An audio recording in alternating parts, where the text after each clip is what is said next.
प्रधानमंत्री नरेंद्र मोदी ने राष्ट्र को संबोधित करते हुए मंगलवार को कहा कि 21वीं सदी भारत की बने, इसके लिए देश को आत्मनिर्भर बनाना ही एकमात्र रास्ता है। उन्होंने कहा कि ये एक अभूतपूर्व संकट है, हमें खुद को बचाना होगा और आगे भी बढ़ना होगा।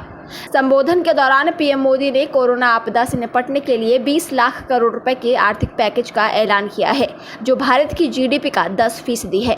यह आर्थिक पैकेज हमारे कुटीर उद्योग, गृह उद्योग, हमारे लघु मंझौले उद्योग, हमारे एमएसएमई के लिए है, जो करोड़ों लोगों की आजीविका का साधन है, जो आत्मनिर्भर भारत के हमारे संकल्प का मजबूत आधार है। आत्मनिर्भर भारत के लिए पीएम मोदी ने ये 5 पिलर्स बताए हैं। सबसे पहला पिलर इकोनॉमी है, एक ऐसी इकोनॉमी जो इंक्रीमेंटल चेंज नहीं बल्कि क्वांटम जंप लाए। दूसरा पिलर है इंफ्रास्ट्रक्चर, एक ऐसा इंफ्रास्ट्रक्चर जो आधुनिक भारत की पहचान बने। तीसरा पिलर हमारा सिस्टम, एक ऐसा सिस्टम जो बीती शताब्दी की रीति नीति नहीं बल्कि 21वीं सदी के सपनों को साकार करने वाली टेक्नोलॉजी वाली व्यवस्थाओं पर आधारित हो। चौथा पिलर है हमारी डेमोग्राफी, दुनिया की सबसे बड़ी लोकतंत्र में हमारी वाइब्रेंट डेमोग्राफी हमारी ताकत है। आत्मनिर्भर भारत के लिए हमारी ऊर्जा का स्रोत है। पांचवा पिलर है मांग, हमारी अर्थव्यवस्था में डिमांड और सप्लाई चेन का जो चक्र है, जो ताकत है, उसे पूरी क्षमता से इस्तेमाल किए जाने की जरूरत है। साथियों, आत्मनिर्भर भारत की ये भव्य इमारत 5 पिलर्स पर खड़ी होगी। पहला पिलर इकोनॉमी,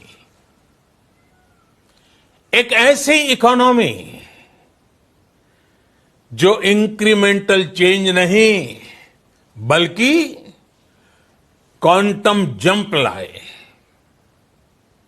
दूसरा पिलर इंफ्रास्ट्रक्चर, एक ऐसा इंफ्रास्ट्रक्चर जो आधुनिक भारत की पहचान बने।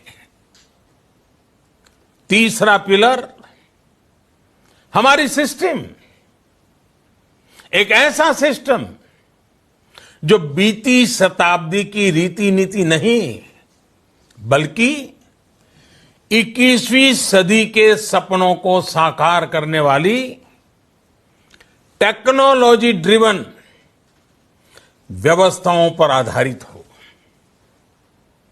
चौथा पिलर हमारी डेमोग्राफी, दुनिया की सबसे बड़ी डेमोक्रेसी में हमारी वाइब्रेंट डेमोग्राफी हमारी ताकत है।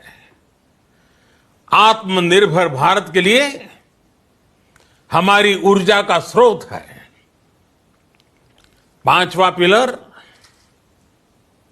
डिमांड, हमारी अर्थव्यवस्था में डिमांड और सप्लाई चेन का जो चक्र है, जो ताकत है, उसे पूरी क्षमता से इस्तेमाल किए जाने की जरूरत है। देश में डिमांड बढ़ाने के लिए, डिमांड को पूरा करने के लिए हमारी सप्लाई चेन के हर स्टेक होल्डर का सशक्त होना जरूरी है। उन्होंने कहा कि हाल ही में केंद्र सरकार ने कोरोना संकट से जुड़ी जो आर्थिक घोषणाएं की थी, जो आरबीआई के फैसले थे और जो आज जिस आर्थिक पैकेज का ऐलान हो रहा है, तो ये करीब 20 लाख करोड़ रुपए का है। ये पैकेज भारत की जीडीपी का करीब 10% है। इसके जरिए विभिन्न वर्गों को आर्थिक व्यवस्था की कड़ियों को 20 लाख करोड़ रुपए का संबल मिलेगा। 20 लाख करोड़ रुपए का ये पैकेज 2020 में देश की विकास यात्रा को, आत्मनिर्भर भारत अभियान को नई गति देगा। आत्मनिर्भर भारत संकल्प को सिद्ध करने के लिए लैंड, लेबर, लिक्विडिटी और लॉस सभी पर बल दिया गया है। यह आर्थिक पैकेज हमारे कुटीर उद्योग, गृह उद्योग, मंझौले उद्योग के लिए है, जो करोड़ों लोगों की आजीविका का साधन है, जो आत्मनिर्भर भारत का मजबूत आधार है। ये देश के उस श्रमिक के लिए है, उस किसान के लिए है जो स्थिति हर मौसम में देशवासियों के लिए दिन रात परिश्रम कर रहा है। ये आर्थिक पैकेज हमारे देश के मध्यम वर्ग के लिए है, जो ईमानदारी से टैक्स देता है। ये उद्योग जगत के लिए है, जो भारत को बुलंदियों पर ले जाने के लिए संकल्पित है। बुधवार से आने वाले कुछ दिनों तक वित्त मंत्री द्वारा आर्थिक पैकेज की विस्तार से जानकारी दी जाएगी। आत्मनिर्भर भारत के लिए रिफॉर्म की प्रतिबद्धता के साथ भारत का आगे बढ़ना अनिवार्य है। पीएम मोदी ने कहा, लॉकडाउन का चौथा चरण पूरी तरह नए रंग रूप और नए नियमों वाला होगा। राज्यों से मिल रहे सुझावों के आधार पर लॉकडाउन 4 की जानकारी 18 मई से पहले दी जाएगी। नियमों का पालन करते हुए हम कोरोना से लड़ेंगे देने के साथ सशक्त करता है। आत्मनिर्भर भारत के संकल्प को 130 करोड़ देशवासियों से शक्ति मिलेगी। ये युग हमारे लिए नूतन प्रण और नूतन पर्व होगा। नई संकल्प, नई शक्ति लेकर आगे बढ़ना है। ब्यूरो रिपोर्ट, पत्रकार टीवी। भी और आगे भी बढ़ेंगे। जो हमारे वश में है, जो हमारे नियंत्रण में है, वही सुख है। आत्मनिर्भरता हमें सुख और संतोष